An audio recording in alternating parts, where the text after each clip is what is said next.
Hello दोस्तों, कैसे हो आप लोग। उम्मीद करता हूँ बिल्कुल अच्छे और चंगे होंगे।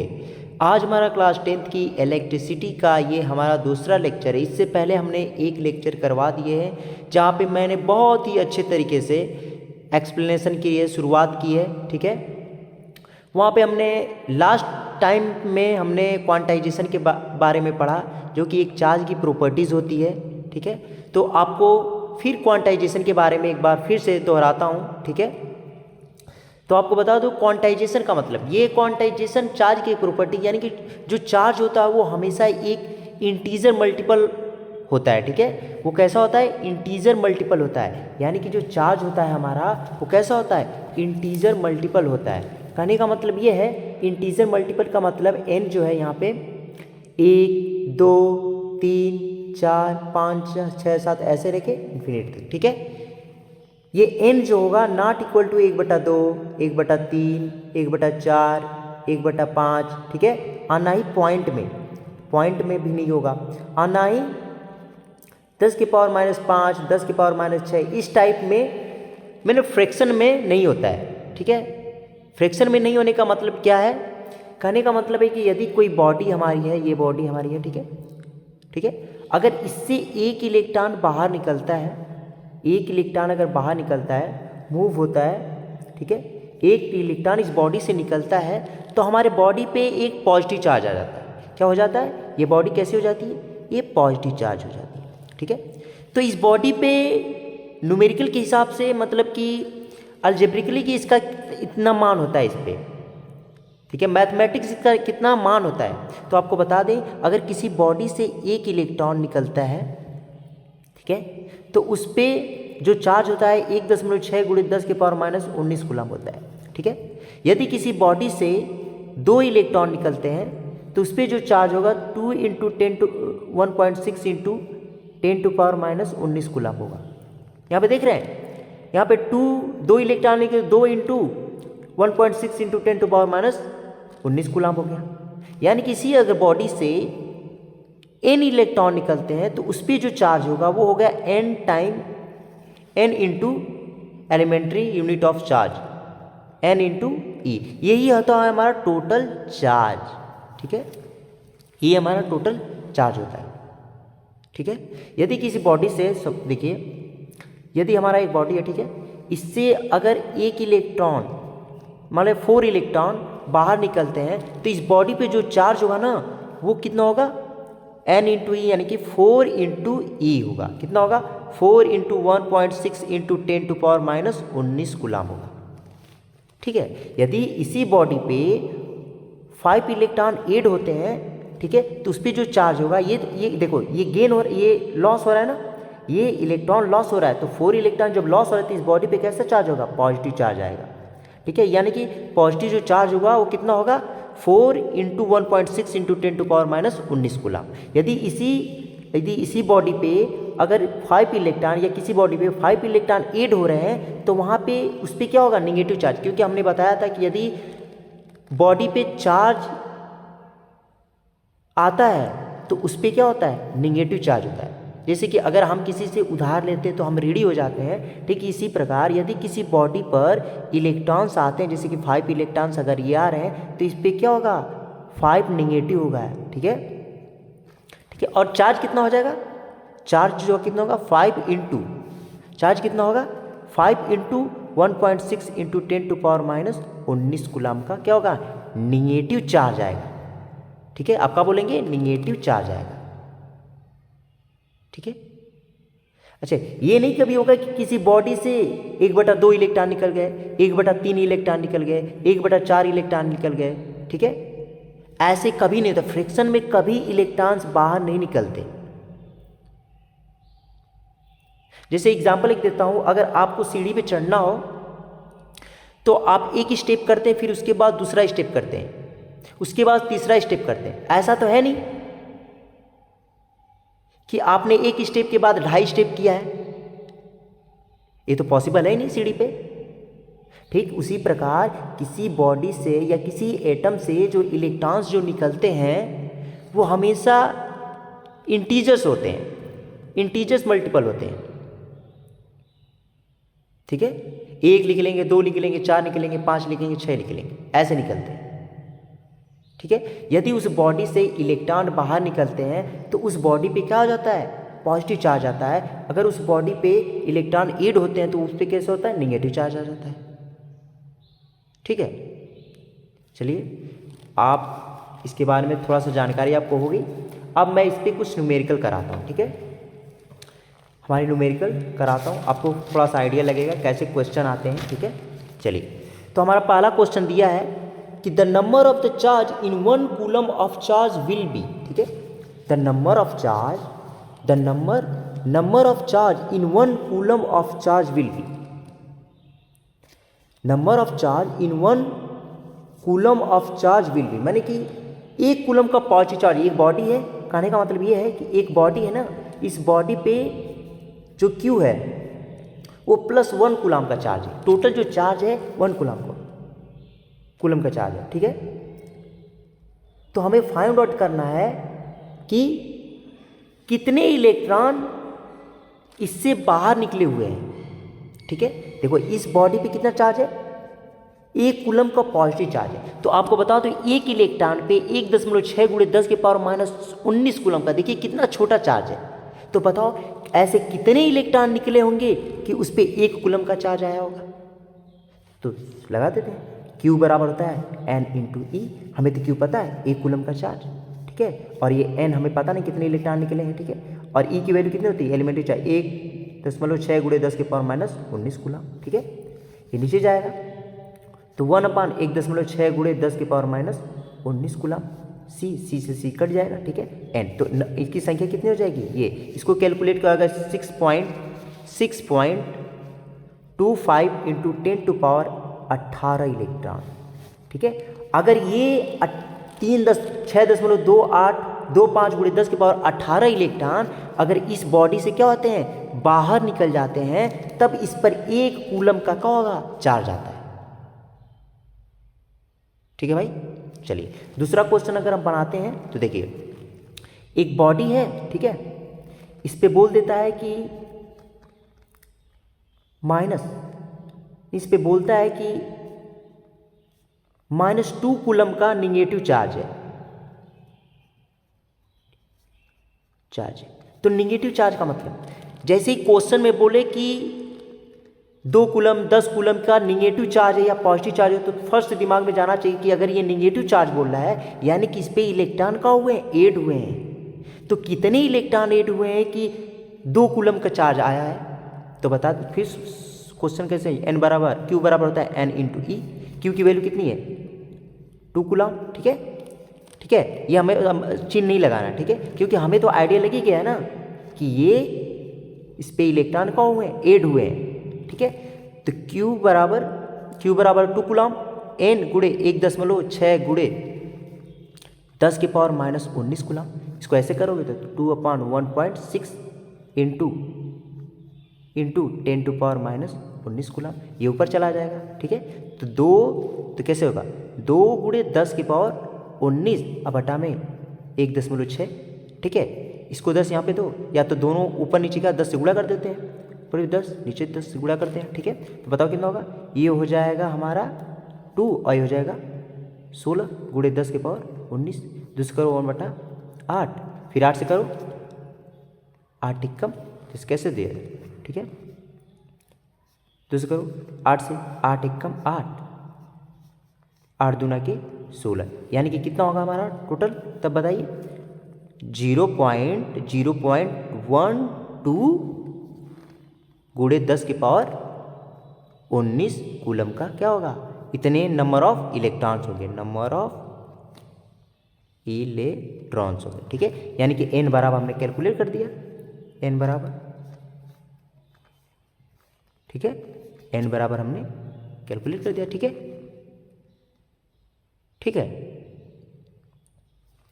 चलिए ऐसे ही आपको क्वेश्चन दे दूंगा। ठीक है, आप क्वेश्चन एक करिएगा। ठीक है, अपने कॉपी में। ठीक है, इसके बाद हम क्वांटाइजेशन आपको बता दें, एक बार फिर से पढ़ देता हूँ। Charge the quantize the electric charge is always occurs some integer multiple of fundamental unit of charge, माने integer multiple of fundamental unit of charge होता है। ठीक है, चलिए इसके बाद आते हैं हम आगे, ठीक है।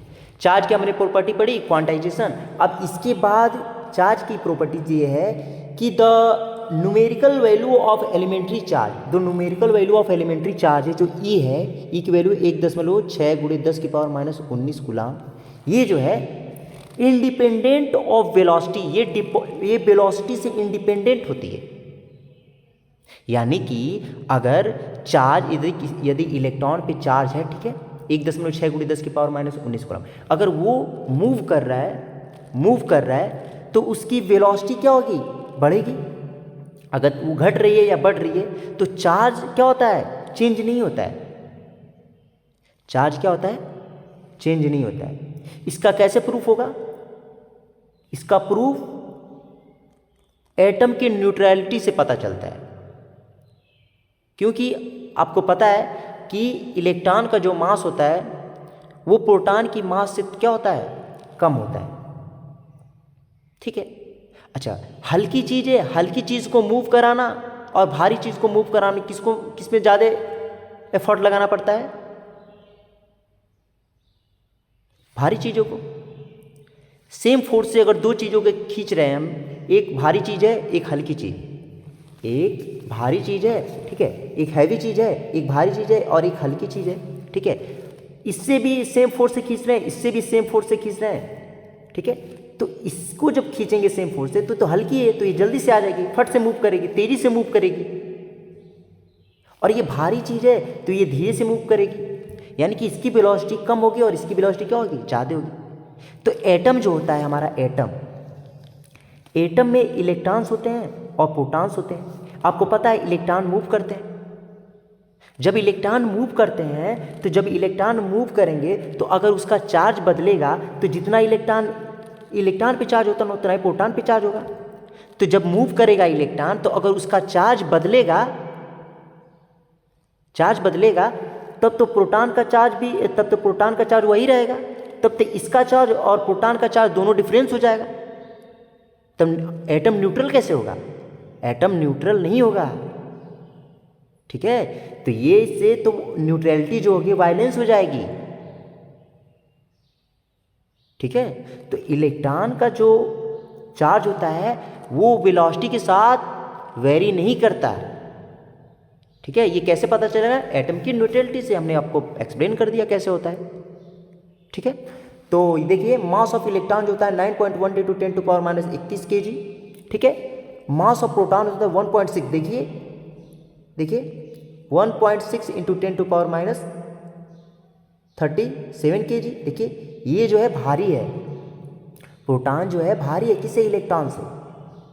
आप ये देख रहे हो -31, जो माइनस में चीज़ें रहती है उतनी छोटी होती है ना, ये तो माइनस में थोड़ा सा कम है ना इससे, तो ये भारी है, ठीक है।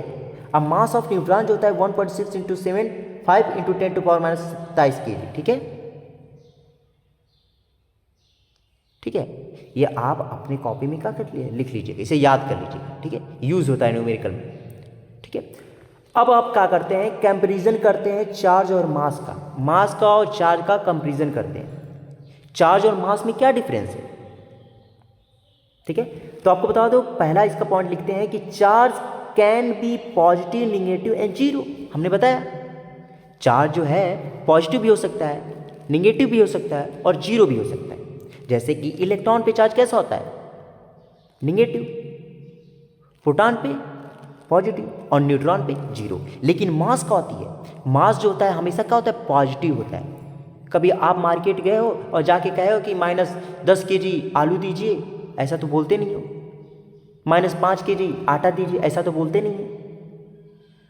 हमेशा बोलते हैं कि 2 kg 3 kg, हमेशा पॉजिटिव, यानी कि मास जो होता है हमेशा पॉजिटिव होता है, ठीक है। एक पॉइंट कंप्लीट। दूसरा चलते हैं, charge carried by a body does not depend velocity of the body. अभी हमने बताया, आपको एक्सप्लेन किया, क्योंकि इससे न्यूट्रलिटी वैलेंट हो जाएगी अगर चार्ज बदलेगा तो। लेकिन mass of the body increase with its velocity, यानी कि अगर हम वेलोसिटी को क्या करें, इंक्रीज करते हैं तो क्या हो जाएगा, मास भी हमारी इंक्रीज हो जाएगी। इसको प्रूव करने के लिए थ्योरी ऑफ रिलेटिविटी का एक सिद्धांत है,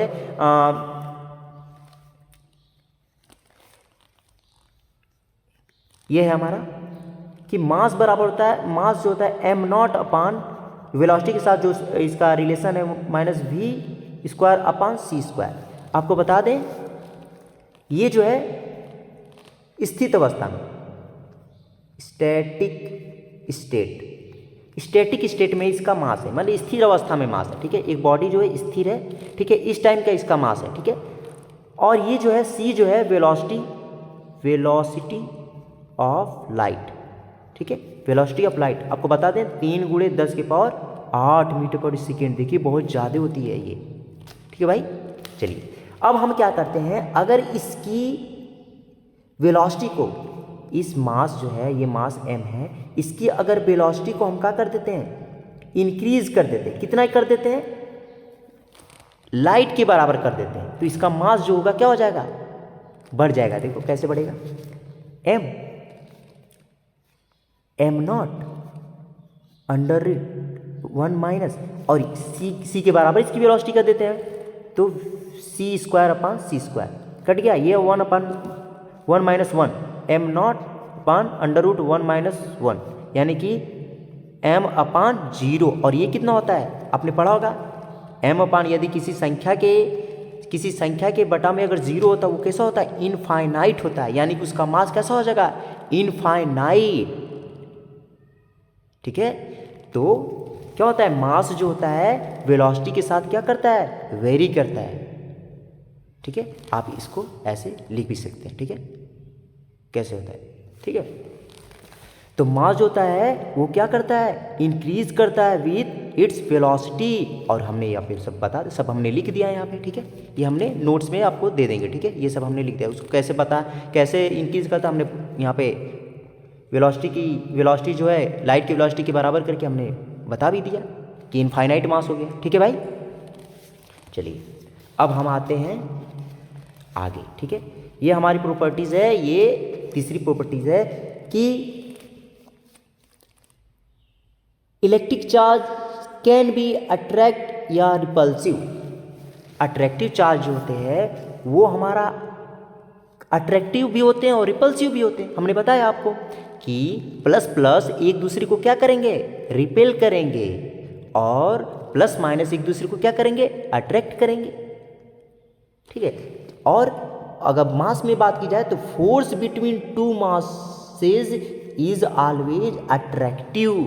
आपने क्लास 9th में ग्रेविटेशनल फोर्स पढ़ा होगा, दो मासों के बीच में ग्रेविटेशनल फोर्स बताया था ना। ग्रेविटेशनल फोर्स ये होता है F बराबर होता है, इसको न्यूटन ने दिया था Gm1 m2 अपान r स्क्वायर। तो ये फोर्स कैसा होता है, अट्रैक्टिव होता है, अट्रैक्टिव। लेकिन अगर चार्ज की बात की तो चार्ज में जो होता है कूलम फोर्स होता है, कूलम। अभी बताऊंगा आपको कूलम फोर्स जो होता है, ये होता है 1/4πε0 Q1 Q2 अपान r स्क्वायर, ठीक है। ये कौन सा, कूलम फोर्स, ठीक है। और ये क्या है, ग्रेविटेशनल फोर्स, ग्रेविटेशनल, ठीक है, फोर्स, ठीक है। ये ग्रेविटेशनल फोर्स है। तो ये जो फोर्स होता है ये कैसा होता है, अट्रैक्टिव होता है, जबकि ये जो होता है ये हमारा अट्रैक्टिव के साथ साथ तथा and repulsive. Attractive and repulsive, attractive किसके बीच में होता है, अभी बताया था हमने, पॉजिटिव चार्ज और निगेटिव चार्ज। अट्रैक्टिव होगा पॉजिटिव के साथ रिपल्सिव होगा, ठीक है। निगेटिव के साथ रिपल्सिव होगा, ठीक है। ये सब चीज़ें तो हमने आपको पहले ही बता दी है, ठीक है भाई। चलिए अच्छा, चौथी प्रॉपर्टी है charge is always conserve.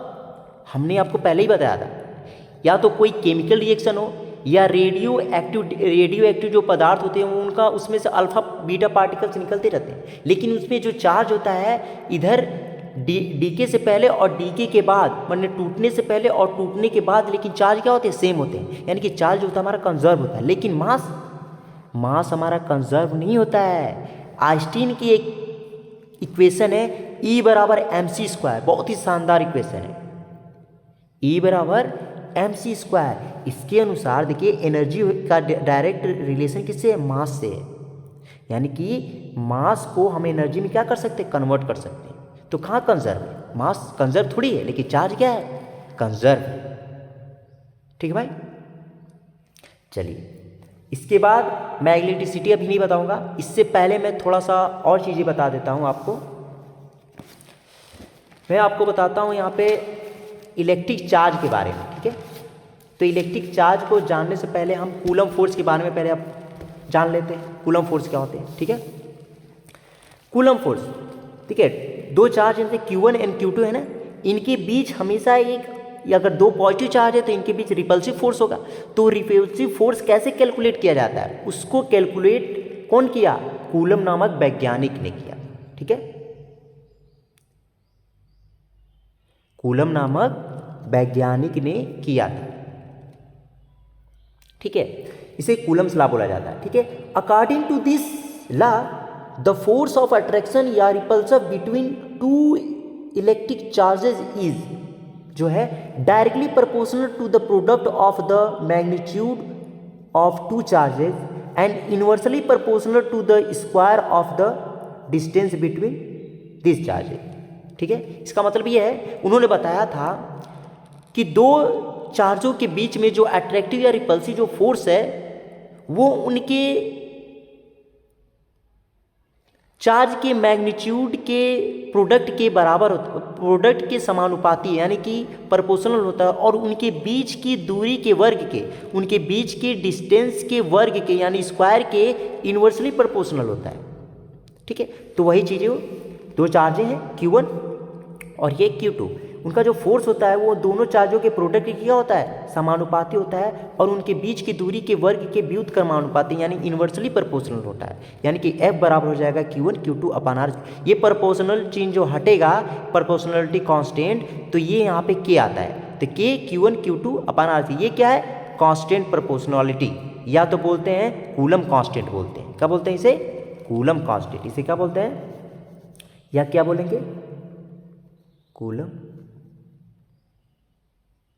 Constant. ठीक है, इसे कूलम कांस्टेंट बोलते हैं। ठीक है, या तो प्रोपोर्शनलिटी कांस्टेंट बोलोगे या तो कूलम कांस्टेंट बोलते हैं। तो ये जो होता है 1/4 पाई एप्सिलॉन, एप्सिलॉन क्या है, एब्सोल्यूट परमिटिविटी ऑफ एयर। आप क्लास 12th में जाओगे तो आप इसके बारे में बहुत ही अच्छे तरीके से समझोगे। ठीक है, तो यहाँ पे हम रखते हैं, ठीक है, यहाँ पे हम रखते हैं 1/4 epsilon naught Q1 Q2 upon R square. ठीक है, यहाँ पे टोटल फोर्स रखते हैं 1/4 pi epsilon naught Q1 Q2 upon R square. और इसका मात्रा, फोर्स का मात्रा क्या होता है, न्यूटन। आपने क्लास 9th में पढ़ा होगा, फोर्स का मात्रा क्या होता है, न्यूटन। चाहे वो कैसा भी फोर्स है उसका मात्रा कैसा होता है, क्या होगा, न्यूटन होगा। ठीक है, अच्छा, और इसका मात्रक क्या होगा, K का मात्रक होगा newton metre square upon coulomb square, newton metre square upon coulomb. K जहाँ, यहाँ पे K क्या है, K is the constant proportionality, या तो बोलते हैं न्यूटन, या तो कॉलम कांस्टेंट बोलते हैं, कूलम कांस्टेंट बोलते हैं। ठीक है, कूलम कांस्टेंट। इसका मात्रक जो होता है newton metre square upon coulomb. ये क्वेश्चन बहुत बार पूछता है। अच्छा, ये newton metre square upon coulomb, coulomb square कैसे आता है, देखिए, देखो, फोर्स, कूलम का फोर्स है 1/4 pi epsilon naught Q1 Q2 upon R square. ठीक है, इसका मात्र क्या होता है, न्यूटन।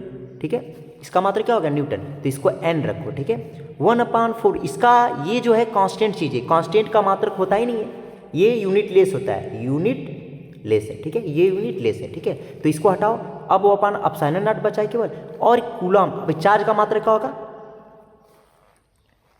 चार्ज का मात्रक, चार्ज यूनिट का होता है, चार्ज की यूनिट क्या होती है, कूलम होती है। तो यहाँ पे रखोगे C इंटू सी अपन, और लंबाई का मात्रक क्या होता है, लंबाई का मात्रक, लंबाई यानी कि लेंथ का मात्रक क्या होगा, लेंथ का मात्रक क्या होता है, मीटर होता है। तो यहाँ पे रखोगे मीटर का स्क्वायर।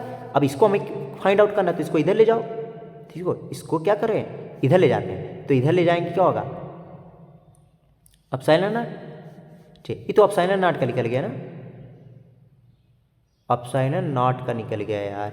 चलो एप्सिलॉन का इसका निकालना है, ठीक है, हमें निकालना है 1/एप्सिलॉन नॉट का, क्योंकि यही चीज़ें कांस्टेंट है ना, तो यानी कि इस टोटल का यही निकालना है, ठीक है। तो इसका अगर निकालेंगे तो यहाँ पे चलाएगा, तो newton into metre square upon coulomb square equal to 1/एप्सिलॉन नॉट। यही क्या हो जाएगा, इसका क्या हो जाएगा, के का मात्रक। आगे इसका क्या बोलते हैं, एब्सोल्यूट परमिटिविटी का अगर निकालना हो, इस एब्सोल्यूट परमिटिविटी का निकालना हो, तो एब्सोल्यूट परमिटिविटी क्या हो जाएगा बताओ, कूलम, इसका उल्टा हो जाएगा, कूलम अपान न्यूटन मीटर स्क्वायर, ये उसका मात्रक हो जाएगा, ठीक है। आप इसे अच्छे से लिख लीजिए, ठीक है भाई, ठीक है। वही चीज़ें हमने यहाँ पे बताया आपको, ठीक है। न्यूटन इसका नाम एक फाइंड आउट करना है, ठीक है। तो इसमें तो 1/4 पाई एप्सिलॉन नॉट भी आ रहा है, यानी कि इसे हमने हटा दिया, ठीक है। या तो इसको भी लिख लो साथ में, तभी क्या हो जाएगा, newton metre square upon coulomb square, ठीक है। ये फार्मूला तुम याद रखना, ठीक है, दो फोर्सेस के बीच में, ठीक है, निकालना है। जैसे कि इसका क्वेश्चन कैसे बनेगा, बोल देगा कि एक 2 कूलम का चार्ज है और एक 3 कूलम का चार्ज है, ठीक है। इनके बीच फोर्स फाइंड आउट करना है, ठीक है, इनके बीच लगने वाला फोर्स, और ये है पॉजिटिव और ये है निगेटिव, ठीक है। तो इनके बीच फोर्स कितना लगेगा, तो फोर्स कितना होगा बताइए, फोर्स होगा 1/4 pi epsilon naught Q1 Q2 upon R square, और आर जो दे दिया 2 मीटर दे दिया, ठीक है। तो इसको F बराबर कितना होगा, 1/4 पाई एप्सिलॉन नॉट, और Q1 बताओ, Q1 दिए गया 2 इंटू, ये बोल देगा, यहाँ पे दे देगा 2 कूलम, ये हो जाएगा 3 कूलम, ठीक है। ये क्यू हमने हटा दिया, ठीक है। तो यहाँ पे हो जाएगा 2 × 3 अपान, और इसके बीच की दूरी 2 मीटर, 2 की स्क्वायर, ठीक है। तो बताओ 2 से 2 कट गया, 1 2 बचा है, तो 1/4 पाई एप्सिलॉन नॉट इंटू 3/2, ठीक है। और इसका जो मान होता है 9 × 10 के पावर कितना, 9 होता है, ठीक है, 9 × 10 के power 9 newton metre square upon coulomb square. यहाँ पे हमने लिखा भी है, ये कहाँ लिखे हैं यार, ये देखो लिखा है 9 × 10 के power 9 newton metre coulomb square. तो यहाँ पे लिख दोगे 9 × 10 के पावर 9 × 3/2, ठीक है। तो इसको करो, 2 से करो कितना होगा, 4.5 × 3 × 10 टू पावर 9, तो कितना होगा, 5 3 15 को 5 से बचल 1, 4 3 12, 12 1 13, ठीक है, × 10 के पावर 9 न्यूटन, ठीक है, ठीक है। आप इसे अच्छे से कर लीजिए, ठीक है भाई। एक क्वेश्चन भी हमने करा दिया, ठीक है। ये थोड़ा आप लोगों को, अगर आप 10th में हैं तो आपको मतलब कि कॉम्पिटिटिव एग्जाम में ऐसे क्वेश्चन आएंगे, ठीक है, ऐसे आते हैं। चलिए अब हम आते हैं, कुछ नोट्स लिखते हैं कूलम के बारे में। तो लिखा है कि कूलम जो है लॉ है, is not valid for the moving charge. Coulomb law जो है वो जो है not valid for moving charge, moving charge के लिए ये वैलिड नहीं है। देखो ये चार्ज स्थित है, ये भी चार्ज स्थित है, ये चार्ज स्थित है, ये भी चार्ज स्थित है, ये मूविंग चार्ज के लिए नहीं है। अगर वो मूव करेगा तो वो तो इलेक्ट्रिक फील्ड के साथ साथ मैग्नेटिक फील्ड भी जनरेट करेगा, तो एक साथ दोनों चीज़ों को कैलकुलेट करना गलत हो जाएगा ना, फिर तो ये कूलम लॉ सिस्टम नहीं बैठ पाएगा ना। तो आपको याद रखना है कि ये किस चार्ज के लिए, स्थित चार्ज के लिए। अच्छा, और दूसरा बता दें, coulomb law is the valid at the distance greater than, देखो 10 के पावर -15 मीटर से अगर लंबी दूरी है उसके लिए ये क्या होगा, वैलिड होगा। अगर उससे कम होगा तब क्या होगा, नहीं वैलिड होगा, ठीक है। ये सब चीज़ें पॉइंट कुछ याद रखनी है, ठीक है भाई। इसके बाद हम आते हैं, सभी हम जितने भी पढ़ाए सभी नोट्स आपको दे देंगे, ठीक है, डिस्क्रिप्शन में डाल देंगे, आप वहाँ से देख लीजिएगा, ठीक है। आते हैं आप इलेक्ट्रिक फील्ड। अब इलेक्ट्रिक फील्ड लिखा होगा ये तो आपको बता दिए, तो आपको बताया था कल कि जो चार्ज होता है, देखो ये चार्ज होता है, यहाँ पे फोर्स कैसे लगा, ये Q1 ये Q2, ये फोर्स कैसे लग रहा है, बताओ। तो फोर्स इस वजह से लग रहा है क्योंकि ये जो चार्ज होते हैं अपने चारों ओर क्या होते हैं, इलेक्ट्रिक फील्ड जनरेट करते हैं। इसका नाम क्या है, इलेक्ट्रिक फील्ड। इस इलेक्ट्रिक फील्ड में अगर कोई चार्ज रखा रहता है तो वो फोर्स का अनुभव करता है। जैसे कि हम है ना। जैसे कि हम चार्ज हो गए, हमने जाल फेंका और जाल में जितनी भी लोग मछली आएगी वो क्या हो जाएगी, फंस जाएगी। ठीक है, तो ये इलेक्ट्रिक चार्ज जो है इसके चारों एक जालनुमा जाल होती है, उसमें अगर कोई पदार्थ कोई चार्ज पार्टिकल्स आता है ना तो वो क्या होगा, फोर्स का अनुभव करेगा। अगर पॉजिटिव चार्ज है, अगर ये पॉजिटिव चार्ज, तो पॉजिटिव चार्ज की इलेक्ट्रिक फील्ड जो होती है अपवर्ड होती है। अगर यहाँ पे पॉजिटिव चार्ज अगर रख दिया तो उसके क्या करेगा, फोर्स लगाएगा इधर, तो वो चार्ज को ढकेलेगा, यानी कि उनके बीच क्या होगा, रिपल्सन होगा। अगर निगेटिव चार्ज होगा तो उसे अट्रैक्ट करेगा। ठीक है, तो इलेक्ट्रिक फील्ड की डिफिनेशन क्या होता है, electric field due to a given charge is defined as the space around the charge in which the electrostatics force of attraction या repulsion due to charge can be experience by any other charges. यानी कि electric field due to a given charge is defined as the space around the charge in which electrostatics force of attraction and repulsion due to a charge can be experienced by the other charge। तो वही ये charge है, इसके चार का वो क्षेत्र जिसमें कोई अन्य रखा हुआ चार्ज बल का क्या करे, अट्रैक्टिव फोर्स या रिपल्सिव फोर्स का क्या अनुभव करती है, वही क्या होती है, इलेक्ट्रिक फील्ड होती है। ठीक है, और इलेक्ट्रिक फील्ड इंटेंसिटी क्या होती है, ये इलेक्ट्रिक फील्ड होगी। अब इलेक्ट्रिक फील्ड इंटेंसिटी होती है, electric field intensity at a point, मानी कितनी ज़्यादा इंटेंसिटी है, मतलब इस पॉइंट पे कितना ज़्यादा फोर्स लग रहा है, इस पॉइंट पे कितना ज़्यादा फोर्स लग रहा है। ठीक है,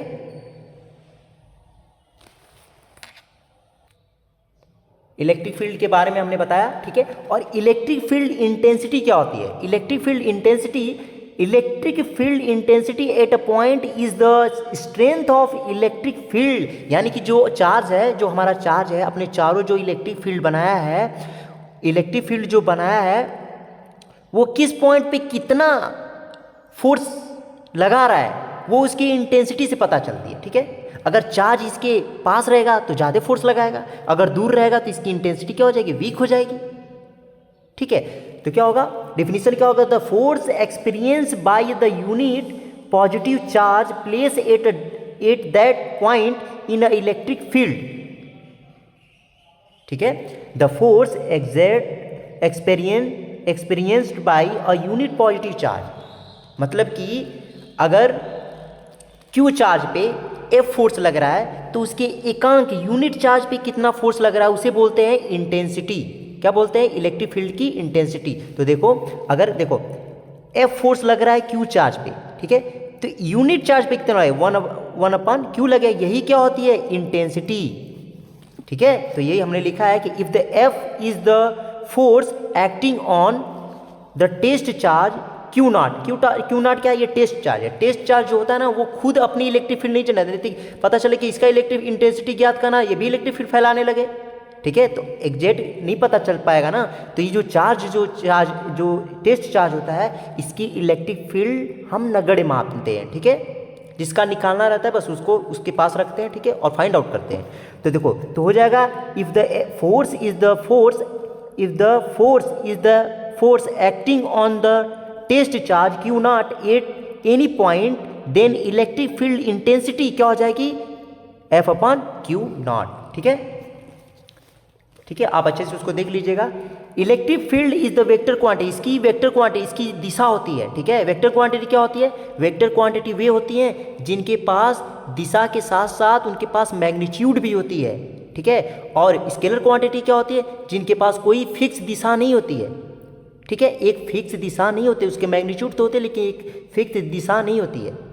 जैसे कि डिस्टेंस जो होता है वो क्या होता है, स्केलर क्वांटिटी, जबकि डिस्प्लेसमेंट जो होती है शॉर्टकट में चली गई दूरी वो क्या होती है, हमारी वेक्टर क्वांटिटी होती है। ठीक है, इसका SI यूनिट क्या होता है, न्यूटन पर कूलम होगा। कैसे होगा, F का मात्रक कितना होगा, न्यूटन, और चार्ज का मात्रक कूलम, तो इसका मात्रक क्या होगा, इलेक्ट्रिक फील्ड इंटेंसिटी का मात्रक क्या होगा, न्यूटन पर कूलम।